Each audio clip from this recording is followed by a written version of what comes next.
Жол кырсыгынан 5 улан жана 2 кыз ооруканага түштү. Бул тууралуу ÖKM'ден кабарлашты.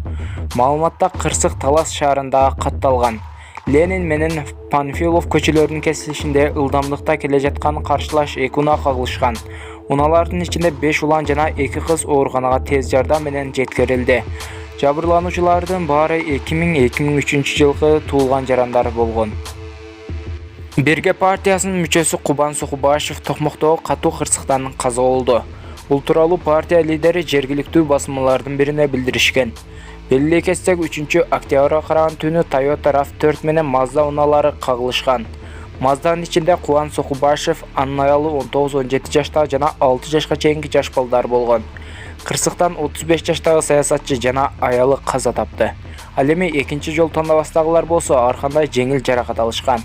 Коомдук тармактар президенттик администрациясынын кызматкери Ибраимов Бакыт Алтымышевич Toyota RAV4 унаасын башкарып жүргөнүн болжолдошууда. Буга чейин кырсык болгон жерден президенттин паспорту табылгандыгы маалымдалган. Жол кыймылынын коопсуздугун камсыздоо мамлекеттик инспекциясы унааны Бекжан Алтымышевич Ибраимов башкарганын белгиледи. Гүлжигит Калков Кыргызстанда жарык жоктугунан эми Туркияда жашайбы? Бул тууралуу ырчы Гүлжигит Калков жеке баракчасына жазды. Убактылуу Туркияда жашап, угат кылсамбы деген ойлор бар. Анча-мынча сунуштар түшүп жатат. Кандай дейсиңер? Деп Instagram баракчасына суроо иретинде жарыялады. Катталуучулары тамаша иретинде тура эле кыласың.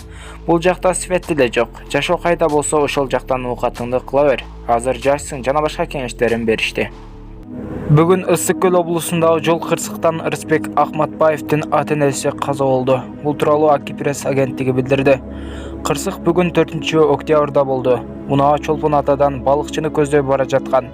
Бирок айдоочу кайрылышта рулга ээ боло албай, унаа ала салып кеткен. Унааны 1937 жылы туулган Абдумалик Ахматбаев башкарып бара жаткан. Жанында жубайы болгон. Бүгүнкү болгон жаңылыктарыбызга лайк басып, жана биздин каналга колдоо көрсөтүп коюңуздар. Ошондой эле подписация деген кнопканы басып, жандагы коңгурочону да баса кетиңиздер.